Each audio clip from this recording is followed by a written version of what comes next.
So today we're at the Garfield Community Garden in downtown Phoenix. It's one of the last urban gardens here in the city.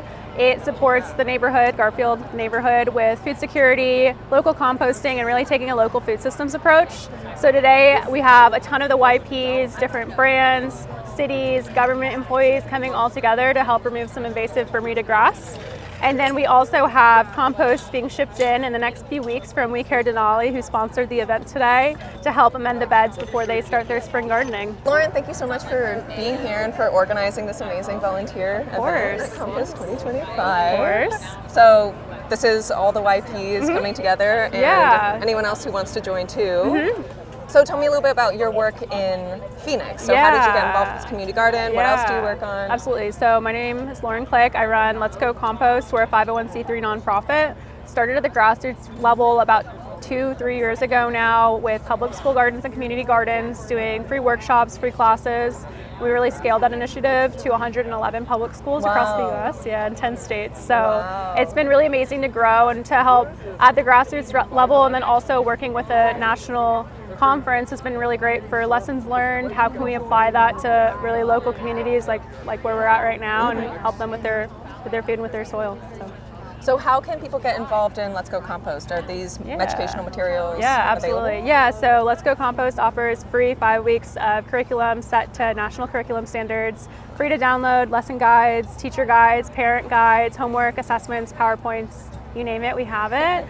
It's all set to STEM, so science, technology, engineering, art, and math, really helping get kids involved with soil in the classroom, so not just an after-school activity, but learning why is composting important, what are landfills, how does that impact our local environment and our local economy.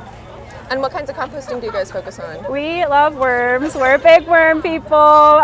So we really love vermicomposting because it's quick. Kids really connect with the worms. It's a very class pet experience. And then here in Phoenix and in Arizona, where we have 101 of our schools, you can compost year-round with worms inside. We really do a small scale level in the classroom, so 1 to 2 pounds a week, maybe max, with the worms, and it helps them build a capacity at their own individual schools to something larger like a cafeteria or a curbside program. And so is the climate of Phoenix and of Arizona part of the reason that you guys use worms instead of like windrows where you might need to water? Yeah, absolutely. So we start with worms and we keep it on a very small scale because of the urban heat island effect. I mean, it'll be over 120 degrees here for a good part of the year. Also from an equity standpoint, we don't think it's fair to have teachers or janitorial staff or cafeteria staff manage these large complex piles that I think, as people in the compost industry know, it does take a full-time position to do that. And so we're really helping the students reduce their food waste, but also find local solutions like offsite haulers to come and help them with their cafeteria waste. So you're also helping the schools develop their own organics waste management? Yeah, so we can consult with different private businesses, mostly conservation groups, and then public schools and private schools with how can they find local solutions that fit best for their school environment, because schools are very unique. They're like their own individual neighborhoods, and they each need unique solutions to reduce their waste. So. Totally. Yeah. And so coming back to this event and all of the people that are here, what's your favorite thing about the volunteering process? I started with the U.S. Composting Council on the YPs a few years ago. I just wanted to learn more about what was happening in the industry and how I could use national learnings to really make that local impact that I mentioned. So today it's really nice to see different groups come out. So it's not just nonprofits like myself, it's not just YPs, but you have different brands, you have compostable products, you have composters, you have local haulers, you have farmers, you have people that are in academia, and really just working together as one industry to make a really big impact and to network along the way. So it's really fun. It's a lot of connections made. Yeah, I think one of the things that's really cool about these volunteer events is that for the rest of the conference, you know, you're kind of like a little bit more formal. You're like in suits, you got your business cards going out, but here you get to just like touch dirt, dig in the soil, and be there with other people. Yeah, and I think that's what, like, most people in the compost industry just want to touch dirt. It's true.